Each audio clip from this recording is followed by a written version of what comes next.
Hello everyone.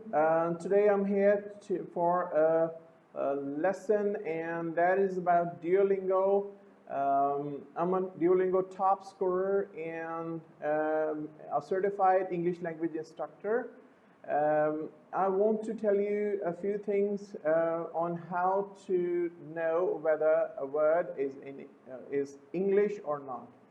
Now, first of all, for example, there are words like B-O-R-A-T. Now you get borat, okay. Now, how would you know whether it is an English word or not? Now, first of all, understand the scope. You need to understand the scope of English language, and English language has more than 500,000 words. Now, Duolingo does what? It sometimes takes words from English literature. So if you have studied English literature or history, you might know those words, and you can recognize that they are English language words, right? So now here I want to say a few other things. If you know French and German, you might also detect whether a word is English or not. Now, you should do. I have three main tips for you. Tip number one: you should find word families on internet. Yes, word families on internet, and read each and every word of those word families. That will help a lot. That will help you understand what word families are, so it becomes easy to detect whether a word is in English language or it's a word of some other language. That's the first tip. Number two, you should go for to Google.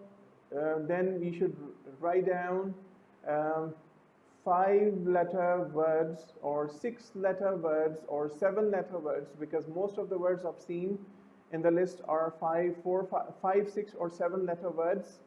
So you should find out 5, 6, or 7-letter words starting with A, B, then up to you should go up to Z, right? Like A, B, C, D up to X, Y, Z. You should find 5-letter words starting with A, read all of them. 5-letter words starting with B, read all of them. 5-letter words starting with C. Then after, when you're finished with that, you'll understand, you get to know a lot of words that you really don't. Now here, you should not know their meanings, right? It's not essential, right?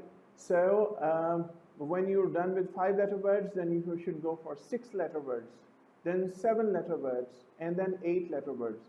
Although it's a lot of hard work, but you will actually get to know whether, and you'll be able to answer more correctly. Well, the third tip in this context is you should pronounce it properly. When it comes over, for example, asbestos, A-S-B-E-S-T-O-S, okay? And it starts with a capital letter A, asbestos, okay?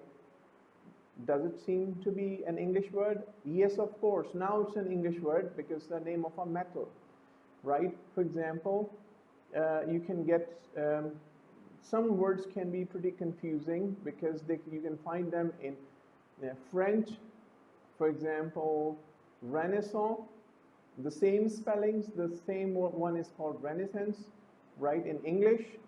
So you can find them in English. So if there's a French word, you should try to make a sentence in your brain within a moment. If it does not make sense, then it may not be an English word. Moreover, there are some tiny characters like 2 dots above a letter, like over Y, over O. If you find them, of course, they are not English words, right?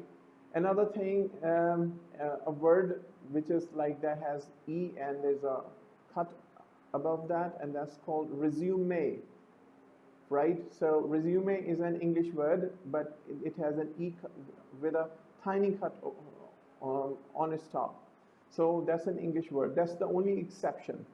This is how you can find out. So the best method is to understand word families. that will take 2 to 3 days. Just repeat each and every word, write each and every word family, and that's not a difficult task. Then start with 5-letter words, 5, 6, 7, 8, starting with A, B, C, D, and E.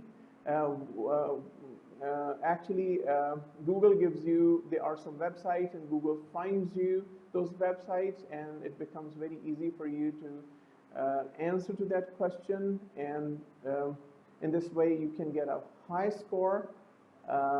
This is the only, these three are the ways in which you can actually ace your Duolingo test. I've found them very effective.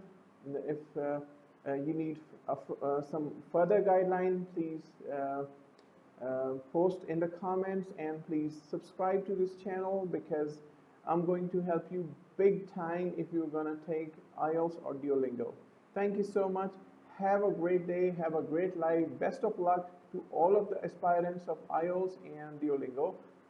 Bye-bye.